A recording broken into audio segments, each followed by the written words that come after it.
After 4 episodes, yes, 4, of being told about corrupt governments, capitalism, and we must not pollute the planet, the Doctor Who spin off, The War Between the Land and the Sea, has reached its grand finale with the end of the war. Whilst I do question what war, I will say this was a lackluster attempt from Russell T Davies. Hello and welcome back to Chat About It, Don't Shout About It with me, Rachel, the Queen of the Woke, as crowned by one of my haters. I crown you Queen of the Woke! Let's chat about it. Please let me know what you think of the finale in the comments section below for The War Between the Land and the Sea. What were the good points about it? What were the bad points about it? And what you should think happens in the future with the show. I always think that is a very important thing to discuss, being fans of the show, or at least the show in its original format, depending on which era you prefer. Please remember that it is okay to like the show, and I am open, naturally, of course, to opinions from both sides of the debate. Please do keep it friendly in the chat with each other as well. There is a war going on, apparently. The Sea Devils take the dogs. Tide and the human ambassador argue about the dogs and fish. Kate is threatening someone, a doctor, her doctor, to up her prescription so she can work. The talks are still going on. Tide is pretty much telling them they have 5 years to clean up the planet, so clearly not much time has passed. We also find out that the diplomatic talks were just war games because the Sea Devils were melting the ice caps underneath the surface. They were using a layer of ice crystals to hide the heat. Meanwhile, Barclay is looking for Salt in the sea. He is sneaking out of hiding each night to go and find her. The people who are working on wanting the Severance program so badly decide that they are going to help, very loosely, Barclay find Salt by lowering the sonic interference, which has prevented him from finding her to begin with. This means that they can get hold of the Severance and put a virus into the sea or something. This results in a switcheroo of the poison scanner that Barclay has for his food. He gets knocked out by his beer because they've put something in it. He falls asleep and people enter the room. They inject him with something green and do something very unclear and bizarre with his glass and leave. I'm not even sure what that was about. Barclay wakes up and leaves. He goes to look for Salt and he finds her. She tells him that the humans need to tell the Sea Devils the word accord, which I misheard originally as just cord, but it is the word accord because it is tied to their own history. Barclay tells UNIT so that they start transmitting the messages to the Sea Devils with the word accord hidden in it. However, UNIT do lose contact with the Sea Devils and the Sea Devils' bodies start washing ashore and floating to the surface. It turns out the Sea Devils have a virus that is man-made. This is what the Severance was, and this is why they appear to all be dying out. Salt and the Sea Devils appear back at UNIT to tell the humans they had won the war. Whatever that was.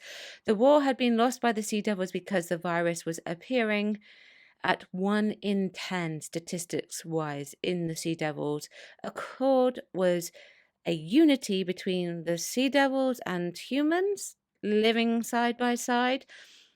Salt leaves and Barclay is upset. However, there is a priority 1 that was given for Barclay, and what ensues is about 5 minutes of a sequence, maybe more actually, now that I think of it, of a silent montage for us. Barclay's doctor has found out what was written on his scans, the word accord.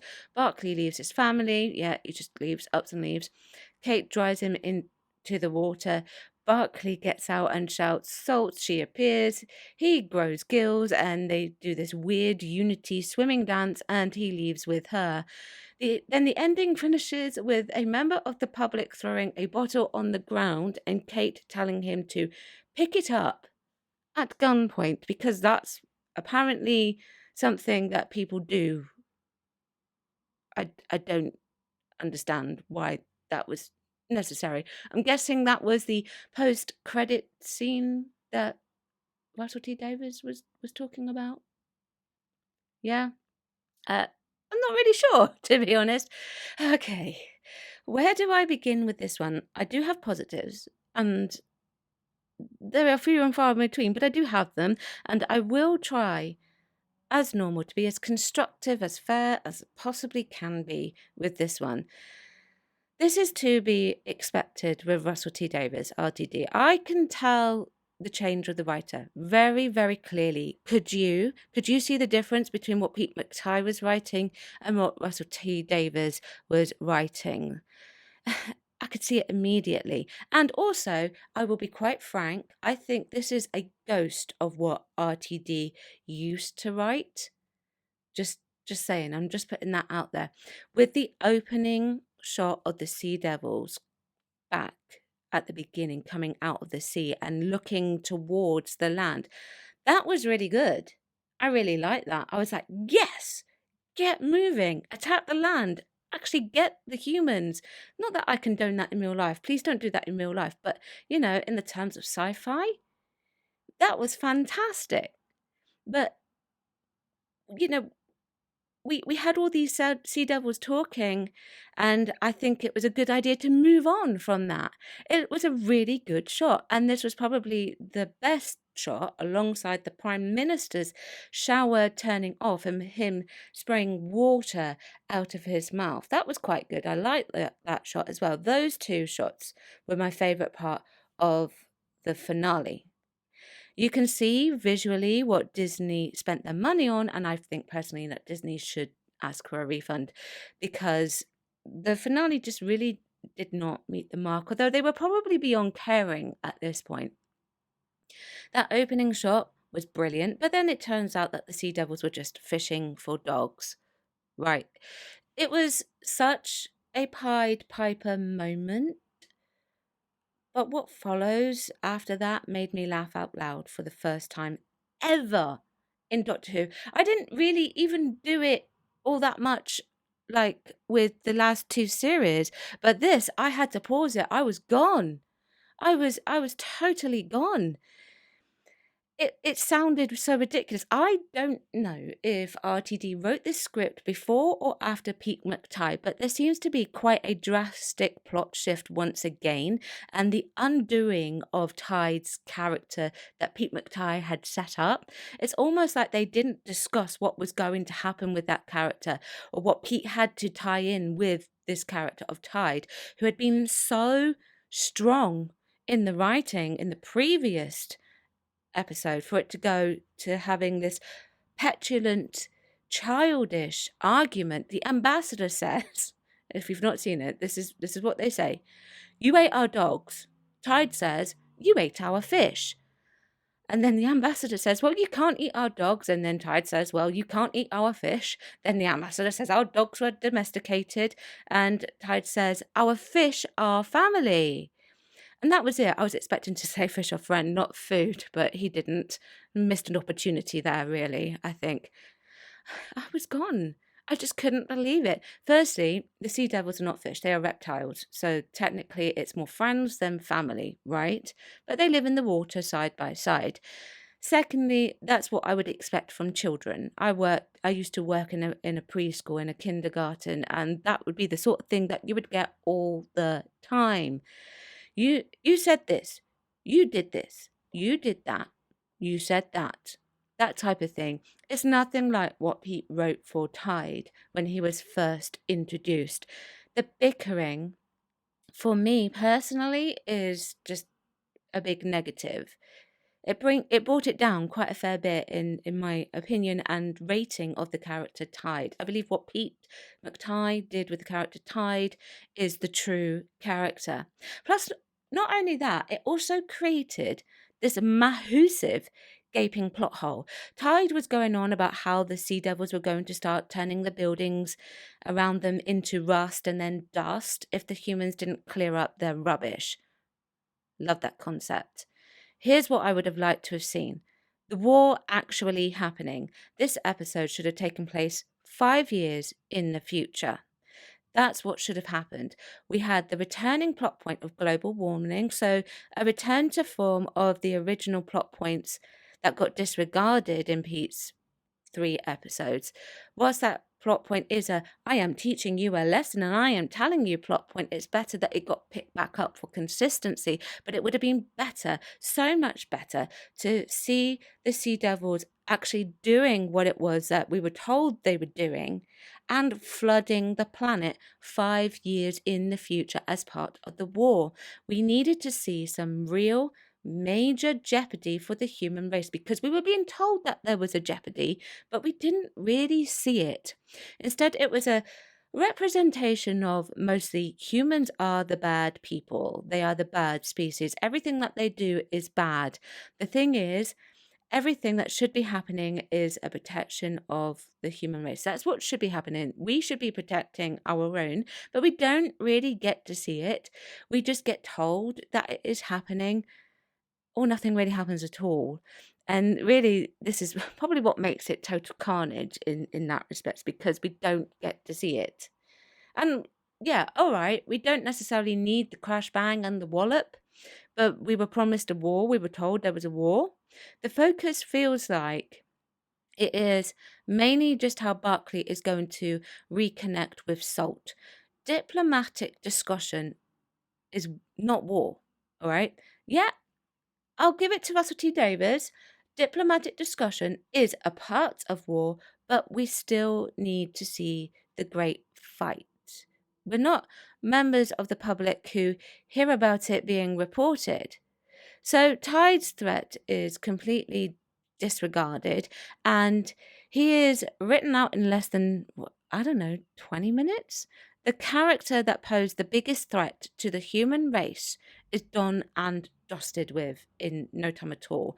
And it undermines what was going on in the story and what Pete McTide set up, but it also undermines the actor who played Tide as well, in my opinion. And I like him as an actor. Now, I'm guessing that Barclay is responsible for transferring the virus to the water. I don't know 100%, all right? And I'm not writing it for them. I have no intentions of doing that. They make a huge deal of severance only for it to be done in the most minor of ways, off screen, pretty much. If it is Barclay that transfers the virus to the water, then I like the concept, but I feel like it should have been really hammered in more with the visuals and what we were seeing. We see him getting injected with something green, nothing else. I like the concept of the man-made virus. I wonder what that could be a reference for, because some people believe that things in real life said coof, but I'm not playing into conspiracies there. Again, it's that age-old issue that I've had with the last two series of Doctor Who. Concepts are there, the execution is bad. Like the lead up, whilst not being absolutely amazing, it it was a darn sight better than what we got for the finale. Oh my goodness, I can't believe I just said that. And it's also the age-old issue with the recent version of Russell T Davies, that he would tell us instead of showing us what is going on, which in entertainment, it brings it down for a lot of people, and they start showing signs of lack of interest. Now, I've not yet seen the ratings, and I won't be covering the ratings this side of Christmas. It will be perhaps next week or something like that. But I should imagine it will be reflected in the ratings for sure, and I can't wait for the 7 days to see what they are about. Russell T Davies also uses the word severance to have some kind of thing to do with the Prime Minister. Basically, right, let me rephrase that. RTD is using the word severance to get his point across that Brexit was a severance. Was he happy about Brexit? I highly doubt it because of that one line alone. I think he made his stance on Brexit perfectly clear in just that one sentence, describing Brexit as a severance. And this happens when Kate brings it to the Prime Minister's attention to the appearance of the word, which once again, unfortunately in this series, automatically dates the show. Things like Doctor Who and their spin-offs work better when they don't get a given date stamp in the present, so they don't connect it to real life events.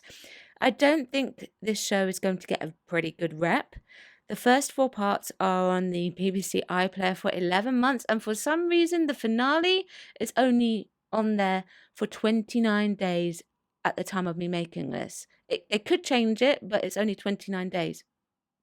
Why? Why is that? Now, Kate. Kate is my biggest bugbear in this finale. I don't know what RTD is doing here. The writing for her is extremely out of character. I've been perfectly clear on where I stand with Kate now, but the writing here was even more so out of character than for what lack of character that we get with her. Now, Kate is grieving, so we could look at it as a reaction to grief. That's fine, you can do that. And I do accept that as a possibility. People react to grief in different ways. She has this scene with her doctor, and she is talking about her grief. Kate asks for an increase in the dosage of her prescription, right? Her doctor refuses it, and she says that she's going to sign her off instead. Kate refuses to be signed off, which is perfectly well within her right to refuse. A doctor can only advise you, they can't make you. However, the doctor says, I can't let you do that. Yeah, no, that wouldn't happen in everyday life. At least that's not happened to me. Okay. Now, Kate's reaction was incredibly out of character. She uses her power from UNIT to say to her doctor that she knows her husband's baby is not his and all that. Kate is bribing her doctor to get an increase in her prescription. Sorry, what? Where did that come from? Since when does Kate stoop that low? That to me is not Kate. Yeah, all right, she's a bit mundane and a bit boring nowadays, but I don't recall her ever doing something like that. Then Kate lambasts the Prime Minister and tells him he is not going to last, but she would. Political much?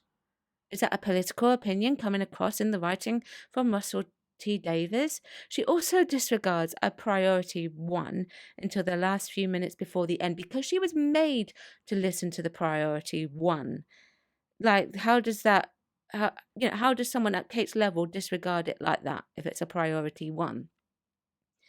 And then right at the end, she pulls a gun on someone because they refuse to pick up their rubbish with a blatant pushy message to us of pick up your rubbish.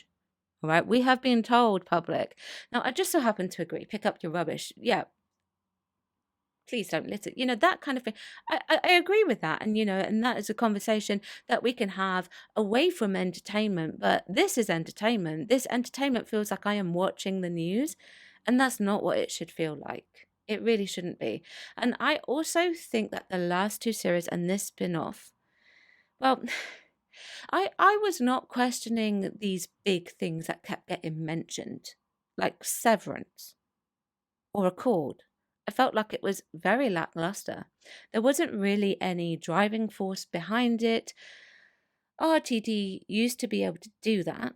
I still believe to this day his best arc is the Donna Noble arc, the Impossible Girl sort of arc that we got with her, which I cannot wait to review. I'm so looking forward to putting that to the vote. I feel like there was a lack of communication between Pete and RTD, even though Pete was a puppet. I feel like the Accord thing should have been something like with a lot of other things that have happened in this, be introduced earlier. Now, this Accord, one of the things I was thinking at the beginning was, wouldn't it be funny if Barclay turned into a sea devil when he was talking about feeling more comfortable in the water? This Accord was all related to his brain, so I figured that it was most likely he was going to grow gills. And well, sorry, let me let me explain that. I figured the Accord was what made him grow gills. So something got implanted into his brain which made him grow gills. Maybe because he mated with Salt, he grew gills. Was that Salt's intentions, to have all humans have the Accord implanted into their brain so that they could grow gills and live side by side? I don't know. I don't want to write it for them, but whatever. Now, that water swimming sequence at the end was a little bit weird as well. I don't know what to make of that. What did you think of that? But RTD presented an inconsistency with Barkley here. He wrote Barkley as a man who loves his daughter, which is great. That's what we like to see, and still got on with his ex-wife. And Pete continued that. That in itself, absolutely fine. I've got no issue with that. It can be a representative of what happens in some families today, and I don't mind that idea or concept. He presents a different aspect to a family that he's not done before on the show. He makes a point of having it so that Barkley wants to continue seeing his daughter, which is great in that sense. I love that. And his ex-wife, obviously, he still wants to have a good enough relationship with her for the benefit of their daughter. And he even wants to continue that when they are going to be protected by UNIT, which, providing the relationship is good, is exactly as it should be. However, RTD then undoes all of that and has him ditch his family for Salt. Right up until that point, Barkley was behaving exactly the way a father who has been separated from his wife should be behaving towards his family, and then he ditches them for another altogether. Is that a crude thing to do? I think he took away part of what defined Barkley's character as a man in some respects. He won't be winning the Dad of the Year award anytime soon. They were both bawling their eyes out, and he just leaves to live his happily ever after, and they have to grieve the loss of Barkley for them. That's got to be horrific. I feel very conflated about this. I have very few good points. I feel like that is very unusual for me. I do try to be as constructive as I possibly can and as fair as I possibly can. I don't go in ripping things to shreds. It's just not my style. I don't do that. But I really just don't know what to make of this finale. Another bit that I fell about laughing with is when Shirley passes on a message from the ambassador of Vietnam that he wanted it on record that taking offense at dog meat is racist. Why did we need that to be put in there? Okay, we domesticate our dogs, right? Which RTD isn't wrong on. So for us personally, we wouldn't eat them, and I don't agree with doing so. But still, I feel like some things were put in there for the sake of doing things and having words in there as a talking point. Another thing that we have is that Barkley is supposed to be our hero, just a regular guy that's been brought in by accident for saving the day. What happened to that? They confine him to a space and he becomes lovesick. I think that I would have preferred to have seen him getting into action, an actual war happening with the very apparent threat from both sides, and UNIT saving the day along with Barkley. And whilst I have no cares for the love storyline, if people wanted him to get with Salt in the end and go with Salt, I don't know. Would you have wanted it to end that way? I don't know. But that's what I think. So please do let me know what you think. This is the last video before Christmas. I'm not doing the ratings or anything like that this week. So please have a wonderful holiday. Rest well. Merry Christmas. Thank you very much for watching. Check out some of the other content I have picked out for you. Chat about it. Don't shout about it. Bye-bye. Thank you for watching today. Don't forget you can join me on my other platforms as well. I've got YouTube, Rumble, Spotify, X, TikTok, Instagram, Locals, Substack, and I also have a Discord. Everything is linked below.